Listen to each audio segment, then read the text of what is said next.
پیدا کرنے والے اللہ پاک ہیں. ہم پیدا کرنے والے ہوتے تو اپنی پیدا کرنے والی چیز کی شکل کو بدل سکتے تھے. ہم چاہتے ہیں کہ لڑکا ہو لڑکی نہ ہو، ہمارے ہاتھ میں قدرت نہیں ہے. ہمارے ہاتھ میں قدرت نہیں ہے. ہم پیدا کرنے والے نہیں ہیں.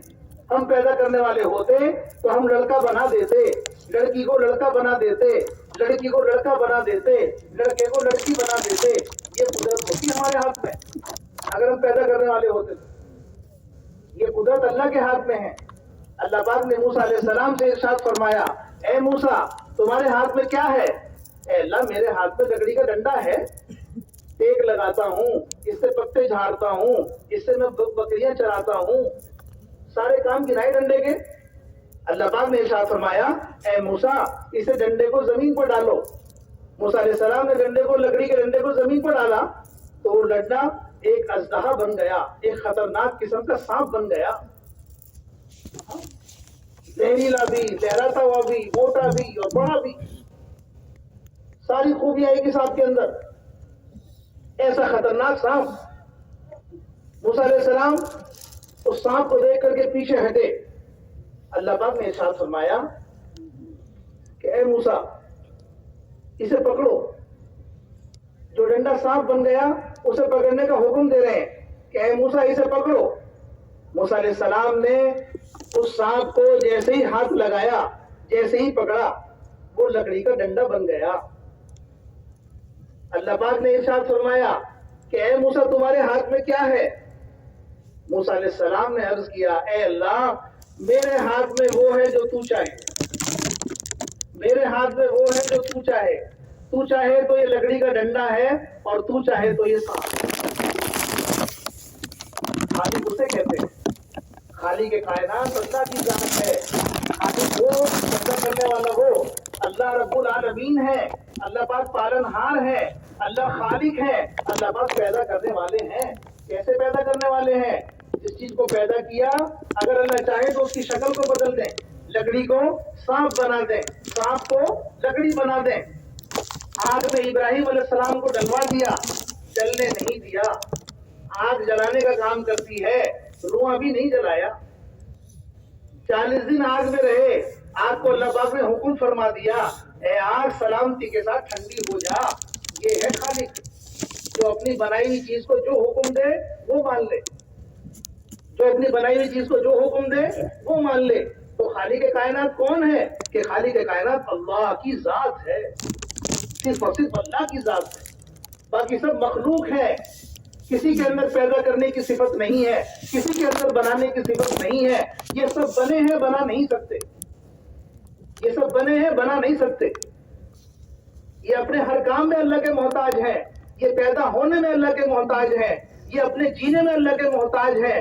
یہ کسی کو نفع دینے میں اللہ کے محتاج ہیں. یہ نقصان دینے میں اللہ کے محتاج ہیں. خود چاہیں تو مر نہیں سکتے. خود ارادہ کریں، جب تک اللہ کا ارادہ نہ ہو تو وہ کام ہو نہیں سکتا. مخلوق محتاج ہے، خالق کسی کا محتاج نہیں ہے. ہم سب مخلوق ہیں. اللہ کی ذات عالی خالق ہے. وہ اپنی ہر چیز پر قدرت رکھتے ہیں، بنانے پر. اس طرح بھائی اور دوستوں، ابراہیم علیہ السلام کو آگ میں جلنے نہیں دیا، اسماعیل علیہ السلام کو چھری سے کٹنے نہیں دیا، 20 بچوں کو جنگل میں چھڑوا کر کے ضائع نہیں کیا، زمزم کا پانی نکال دیا، بیت اللہ بنوا دیا اور مکہ شہر بنا دیا. اس جنگل بیابان کے اندر جہاں زندگی کے اسباب نہیں تھے، ساری چیزیں اللہ نے پیدا کر دی. جہاں زندگی نہیں، زندگی کے اسباب پیدا کر دیے. چھری سے کٹنے نہیں دیا، آگ میں جلنے نہیں دیا. وہ خالق اور وہ قدرت صرف خالق کائنات کو ہے اور وہ صرف اور صرف اللہ کی ذات ہے. بھائی دوستوں بزرگوں، ایمان اس بات کے لیے ہم اللہ کے راستے میں نکل رہے ہیں، اس ایمان کو سیکھنے کے لیے جس ایمان کو اللہ کے نبی نے صحابہ کو سکھایا، اپنی امت کو سکھایا. ایمان کا کلمہ پڑھ کر فارغ نہیں ہے. ایمان کا کلمہ پڑھ کر اب ہمارے ذمے محنت ہے. ہمارے ذمے محنت ہے. یہ محنت ہمیں سمجھ میں نہیں آتی. آج ہم سے خوشامد کی جا رہی ہے، ہم سے کہا جا رہا ہے ایمان بنانے کے لیے نکلو، ایمان کی محنت کے لیے نکلو، ایمان کو سیکھنے کے لیے نکلو. لیکن توجہ نہیں دے رہے. بھائی دوستوں بزرگوں، جیسے میں نے آپ سے عرض کیا، ایمان والا بن کر مرنا چاہتے ہیں تو ایمان والا بن کر جینے کی مشق کرو، اس کے بغیر کام نہیں چلے گا۔ اس لیے بھائی دوستوں بزرگوں، اللہ پاک نے دنیا میں ہمیں بھیجا اور ایمان دے کر ایمان اللہ پاک نے عطا فرمایا۔ اب ہمارے ذمے سب کے ایمان کی محنت ہے، ہمارے ذمے ہے کہ جیسے اللہ کے نبی صلی اللہ علیہ وسلم نے اپنے صحابہ پر محنت کی، ایمان کی، اور صحابہ کو ایمان کی محنت کرنا سکھایا، ہم بھی اس محنت کو سیکھیں اور ہم بھی اس محنت کو کرنے والے بنے اور اس محنت کے ساتھ ہم بھی زندگی گزاریں۔ اس کے لیے اللہ کے راستے میں نکل رہے ہیں، اللہ کے راستے میں نکالا جاتا ہے۔ ایمان آ گیا تو بھائی دوستوں بزرگوں کامیابی آئے گی، ایمان آ گیا تو انصاف آئے گا، ایمان آ گیا تو ہمدردی آئے گی، ایمان آ گیا تو بھائی دوستوں بزرگوں ایثار آئے گا، ایمان آ گیا تو بھائی دوستوں بزرگوں سچ بولنا آئے گا، ایمان آ گیا تو بھائی دوستوں بزرگوں جھوٹ سے روکیں گے، ایمان آ گیا تو ساری صفات پیدا ہو جائیں گی۔ اگر ایمان میں کمزوری رہی تو ساری صفت بگڑ جائے گی۔ بنیاد ایمان ہے، ایمان کے بغیر کوئی مسئلہ حل ہونے والا نہیں ہے۔ اللہ پاک نے ایمان کے لیے کسی کا محتاج نہیں بنایا، ماں کے پیٹ سے ہر ایک کو دل عطا فرمایا ہے، دل ایمان کے لیے، دل ایمان کے لیے۔ اللہ پاک نے عمل کے لیے کسی کا محتاج نہیں بنایا، عمل کے لیے اللہ پاک نے جسم کے اعضاء دیے ہیں، ہاتھ، پیر، ناک، زبان، کان، آنکھیں، یہ سب جسم کے اعضاء ہیں۔ یہ جسم کے اعضاء سے عمل بنے گا اور دل سے ایمان، دل میں ایمان رہے گا۔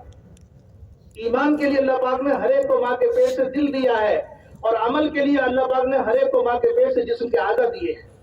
مسلمان کو کسی کا محتاج نہیں بنایا۔ ایک مسلمان فقیر ہے، فقیری میں رہ کر کے وہ دین پر چل سکتا ہے۔ ایک مسلمان غریب ہے، غریبی میں رہ کر کے وہ ایمان کے ساتھ عمل کر سکتا ہے، کسی کا محتاج نہیں۔ ایک مالدار، اسے غریب بننے کی ضرورت نہیں ہے، ایک فقیر، اس کو امیر بننے کی ضرورت نہیں ہے، ایک بادشاہ کو رعایا بننے کی ضرورت نہیں ہے، ایک رعایا کو بادشاہ بننے کی ضرورت نہیں ہے، حاکم کو محکوم نہیں اور محکوم کو حاکم نہیں۔ جس کو جس کھانے میں اللہ پاک نے رکھ دیا ہے، جس کو جو زندگی اللہ پاک نے دے دی ہے، اسی میں رہ کر ایمان کی محنت کرے، اللہ پاک اسی سے اس کے ایمان کو، اسے ایمانی زندگی عطا فرما دیں گے اور اسے کامیابی والی زندگی عطا فرما دیں گے۔ اس لیے دل ایمان کی جگہ ہے، ایمان پر محنت کرو تو بھائی دوستوں دیکھو ایمان دل میں آئے گا، ایمان دل میں آئے گا، اور دل کے قبضے میں جسم کے سارے اعضاء ہیں، جسم کے سارے اعضاء وہ دل کے آرڈر پر چلتے ہیں۔ دل چاہ رہا ہے دیکھنے کا، آنکھیں دیکھتی ہے، دل چاہ رہا ہے بولنے کا، زبان بولتی ہے، دل چاہ رہا ہے چلنے کا، پیر چلتے ہیں، دل چاہ رہا ہے پکڑنے کا، ہاتھ پکڑتے ہیں، دل کے آرڈر سے جسم کے سارے اعضاء چلتے ہیں۔ دل میں ایمان ہوگا تو آنکھ صحیح دیکھے گی، دل میں ایمان ہوگا زبان صحیح چلے گی، دل میں ایمان ہوگا ہاتھ صحیح چلیں گے، دل میں ایمان ہوگا پیر صحیح چلیں گے، دل میں ایمان ہوگا تو بھائی دوست جو دماغ صحیح کام کرے گا، ورنہ آنکھیں صرف دیکھنے کے لیے نہیں ہے، آنکھیں صحیح اور غلط دونوں دیکھتی ہیں۔ زبان صرف بولنے کے لیے نہیں ہے، زبان صحیح اور غلط دونوں چیزیں بولتی ہے۔ ہاتھ صرف کرنے کے لیے نہیں ہے، ہاتھ دونوں کام کرتے ہیں، غلط بھی اور صحیح بھی۔ پیر دونوں طرف چلتے ہیں، صحیح بھی اور غلط بھی۔ یہی پیر شراب خانے کی طرف بھی لے جاتے ہیں، یہی پیر مسجد میں بھی لے جاتے ہیں۔ یہی زبان سچ بھی بولتی ہے، یہی زبان جھوٹ بھی بولتی ہے۔ یہی آنکھیں غلط بھی دیکھتی ہیں اور یہی آنکھیں صحیح بھی دیکھتی ہیں۔ تو ایمان سے کیا ہوگا؟ ایمان سے سارے جسم کی عادت صحیح ہوگی۔ دل میں ایمان ہوگا تو جسم کے اعضاء میں دین ہوگا، دل میں ایمان نہیں ہوگا تو جسم کے اعضاء میں بے دینی ہوگی۔ آنکھیں غلط دیکھیں گی، زبان غلط بولے گی، دماغ غلط کام کرے گا، ہاتھ غلط کام کریں گے، ساری چیزیں غلط ہو جائیں گی اور زندگی بگڑ جائے گی۔ جب ایمان میں کمزوری آئے گی تو دین بھی ختم ہو جائے گا اور دین بھی بگڑ جائے گا۔ بھائیو دوستو دیکھو، لاکھوں مسلمان ایسے ہیں جنہیں کلمہ یاد نہیں ہے، لاکھوں مسلمان ایسے ہیں جنہیں کلمہ یاد نہیں ہے، لاکھوں مسلمان ایسے ہیں جنہیں نماز یاد ہے پڑھتے نہیں ہیں، لاکھوں مسلمان ایسے ہیں انہیں نماز یاد نہیں ہے. لاکھوں مسلمان شراب پی رہے ہیں, جوا کھیل رہے ہیں. کیوں؟ کلمہ بھی ہے اور شراب بھی ہے, کلمہ بھی ہے اور جوا بھی ہے, کلمہ بھی ہے اور بد نظری بھی ہے, کلمہ بھی ہے اور نماز بھی نہیں ہے, کلمہ بھی ہو اور نماز یاد بھی نہ ہو. دونوں چیزیں ایک ساتھ نہیں ہو سکتی. ضرور ہماری زندگی میں کوئی کمی آئی ہے, ضرور ہمارے اندر سے کوئی بات نکلی ہے. کیا بات نکلی ہے؟ ہمارے اندر سے بات نکلی ہے ایمان کی محنت. ہمارے اندر سے جو بات نکلی ہے وہ ایمان کی نکلی ہے, ایمان کی محنت نکلی ہے. ایمان کی محنت نکل گئی, ایمان میں کمزوری آ گئی. ایمان میں کمزوری آ گئی تو بھائی اور دوستوں بزرگوں, اندر میں بے دینی آ گئی. اللہ کے راستے میں کیوں نکل رہے ہیں؟ اللہ کے راستے میں نکل رہے ہیں اس ایمان کو سیکھنے کے لیے, اس ایمان کو بنانے کے لیے, اس ایمان کی محنت کو اپنا پابند, اس ایمان کی محنت کا پابند بننے کے لیے, جس ایمان کی محنت کو ہم چھوڑ چکے ہیں, جس کی وجہ سے ہمارے ایمان میں کمزوری آئی اور اس کمزوری کی وجہ سے ہمارے اندر بے دینی آئی. اس لیے بھائی دوستوں بزرگوں, صحابہ کا طریقہ ایمان کے ساتھ محنت کا تھا. اس لیے صحابہ سب سے زیادہ ایمان والے تھے, صحابہ سب سے زیادہ ایمان کے مرتبوں کو حاصل کرنے والے تھے. صحابہ کے دلوں میں ایمان پہاڑوں کی طرح مضبوط تھا اور اس کی وجہ تھی محنت. صحابہ محنت پر تھے, صحابہ پر محنت کرتے, اللہ کی بڑائی کو بولتے اور اللہ کی بڑائی کے لیے مجلسیں قائم کرتے اور اپنے بھائیوں کو ایمان کی مجلسوں میں شریک کرتے. اس کے لیے صحابہ پر محنت کر کے انہیں مسجدوں میں لاتے تھے. مسجدیں بنائی گئی اور مسجدوں کو بنا کر اس میں ایمان کی مجلسیں قائم کی گئی. بھائیو دوستو بزرگوں, اللہ پاک نے رسول اللہ صلی اللہ علیہ وسلم کو بھیجا. 13 سال مکے میں رہے, 10 سال مدینے میں رہے. مکے میں رہے تو مسجد میں کام کرنے کی اجازت نہیں تھی. جب 10 سال مدینے میں آ گئے تو مسجد بنا کے کام کیا. سب سے پہلے مدینے میں آئے, ہجرت کو فرض کیا, ہجرت فرض ہوئی, مدینے میں آئے, مدینے میں آ کے سب سے پہلے مسجد بنائی. رسول پاک صلی اللہ علیہ وسلم نے مدینے میں آ کر اپنی امت کو مسجد بنا کر مسجدوں سے جڑنا سکھایا, مسجدوں میں رہنا سکھایا, مسجدوں میں عمل کرنا سکھایا, مسجدوں سے ایمانی زندگی سکھائی, مسجدوں سے اسلام کو بتانا سکھایا, مسجدوں کو بنیاد بنایا. اس لیے صحابہ تینوں کاموں میں مسجدوں سے جڑ کر چلے. باعتبار دعوت کے یعنی دین کی محنت کے, باعتبار عبادت کے یعنی اپنے جتنی بھی عبادتیں ہیں وہ ساری, اور باعتبار اپنی حاجت کے, اپنی ضرورت کے, اپنے تقاضوں کے. ہم بشر ہیں, ہماری ضرورتیں ہیں, ان ضرورتوں میں بھی مسجدوں سے جوڑا. دعوت کے تقاضوں میں مسجدوں سے جوڑا, عبادت کے تقاضوں میں مسجدوں سے جوڑا, اور اپنی حاجت میں بھی مسجدوں سے جوڑا. ایک صحابی قرضدار ہو گئے,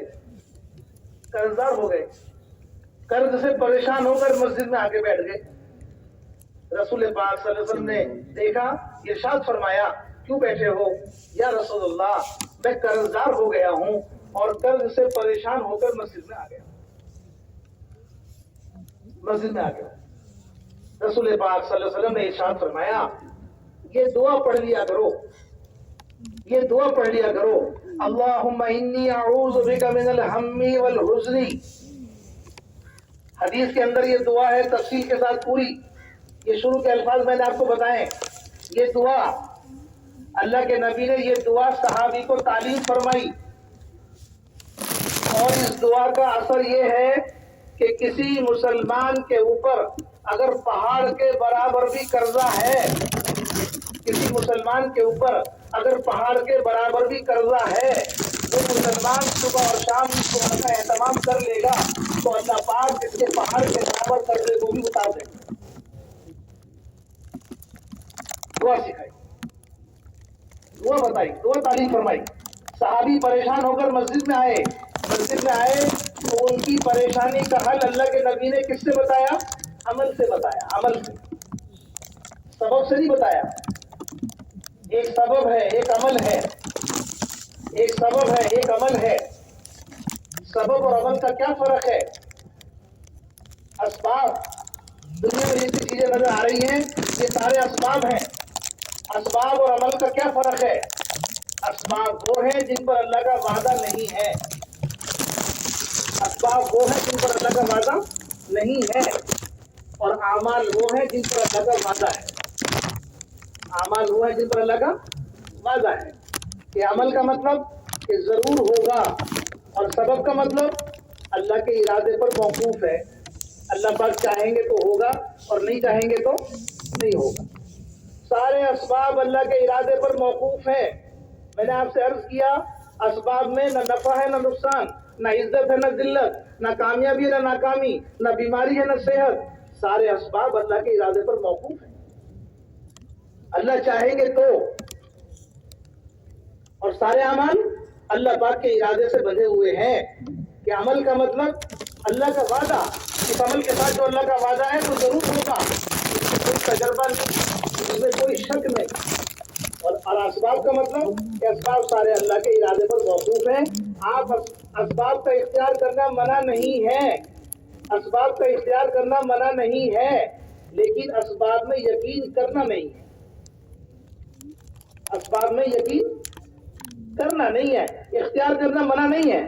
یقین اللہ کی ذات میں ہو، کام بنانے والے اللہ پاک ہیں، اسباب کہ اسباب تو اللہ کے ارادے پر ہیں۔ دنیا میں ایک بچے کی پیدائش کا کیا سبب ہے؟ ایک بچہ دنیا میں پیدا ہو، اس کے اسباب کیا ہیں؟ اس کے اسباب کیا ہیں؟ اس کے اسباب یہ ہیں، ایک عورت ایک مرد، ایک عورت ایک مرد کی ملاقات، یہ دنیا میں سبب ہے۔ پیدا کرنے والے تو اللہ پاک ہے، بنانے والے تو اللہ پاک ہے، ہم پیدا نہیں کرتے، پیدا اللہ کرتے ہیں، بنانے والے اللہ پاک ہے، لیکن اس کا دنیا میں سبب کیا بنایا؟ اس کا سبب یہ بنایا کہ ایک عورت ایک مرد کا ملنا یہ ایک بچے کی پیدائش کا سبب ہے، لیکن اس سبب پر وعدہ نہیں، اس سبب پر وعدہ نہیں ہے۔ تم ملو ہم تمہیں اولاد دیں گے کہ نہیں، ہم چاہیں گے تو دیں گے، ہم چاہیں گے تو دیں گے، تم رات دن ملتے رہو، ہمارا ارادہ نہیں ہوگا تو نہیں دیں گے، ہمارا ارادہ نہیں ہوگا تو نہیں دیں گے، ہم چاہیں گے تو دیں گے، نہیں چاہیں گے تو نہیں دیں گے۔ اسباب کے اسباب اختیار کرو، اسباب اختیار کرنے سے منع نہیں ہے، اسباب اختیار کرو، لیکن اسباب اختیار کرنے سے وہ ہمارا ارادہ ہے، ہم چاہیں گے تو دیں گے اور نہیں چاہیں گے تو نہیں دیں گے۔ بعض لوگ نہیں چاہتے تو ان بچوں کی لائن لگی جا رہی ہے، بعض لوگ چاہتے ہیں، ایک بچہ کی تکلیف نہیں ہے۔ دو میاں بیوی، ایک میاں بیوی تھے پریشان کس بات سے کہ ہر سال ایک بچہ پیدا ہوتا تھا، ہر سال دونوں پریشان، ایک بچہ گود میں ہے، ایک نیچے زمین پر ہے، بازو کی لائن لگی ہوئی ہے، پریشان ہے دونوں۔ بیوی نے مشورہ دیا تم اللہ کے واسطے باہر چلے جاؤ، ایک سال تک گھر پہ نظر مت آؤ۔ شوہر نے بات مان لی، شوہر بات مان کر چلا گیا، ایک سال تک گھر پہ نہیں آیا، جس سال گھر پہ نہیں آیا اس سال بچہ بھی نہیں آیا۔ اگلے سال جب یہ گھر پہ آیا تو جب ایک سال گزرا تو بچہ تیار ہوا، اس دفعہ جو بچہ پیدا ہوا وہ ایک نہیں دو ہوئے، ایک پچھلے سال کا ایک اس سال کا، ایک پچھلے سال کا اور ایک اس سال کا۔ تم چاہو گے جب ہم دیں گے کہ نہیں، ہم چاہیں گے جب ہم دیں گے، ہم چاہیں گے تو ہر سال دیں گے، نہیں چاہیں گے تو زندگی بھر نہیں دیں گے۔ اسباب کی حیثیت تو یہ ہے، اسباب سارے اللہ کے ارادے پر موقوف ہیں، اور عمل اللہ کے ارادوں سے بندھے ہوئے ہیں۔ اللہ کے نبی نے اپنے صحابی کو عمل بتایا، دعا بتائی، دعا کا مطلب عمل ہے، عمل کا مطلب اللہ کا وعدہ ہے، وعدے کا مطلب ضرور ہوگا۔ اس لیے بھائی دوستوں میرے صحابی آئے، قرضدار ہوئے، مسجد میں آ گئے۔ یوں اللہ کے نبی صلی اللہ علیہ وسلم نے اپنے صحابہ کو، اپنی امت کو مسجدوں سے جڑنا سکھایا۔ تم پریشان ہو گئے ہو اپنے مسائل میں تو مسجد میں آ جاؤ، ہمارا احتجاج مسجد میں آنا ہے، ہماری بھوک ہڑتال روزہ ہے، کام نہیں بنتا مسجد میں آؤ، ایک بار کے آنے سے نہیں بنتا دوبارہ آؤ، دوبارہ کے آنے سے نہیں بنتا تیسرا آؤ، بار بار آؤ جب تک بن نہ جائے۔ رسول پاک صلی اللہ علیہ وسلم کے گھر میں کھانے کو کچھ نہیں ہے، فاقے پر فاقے ہو رہے ہیں،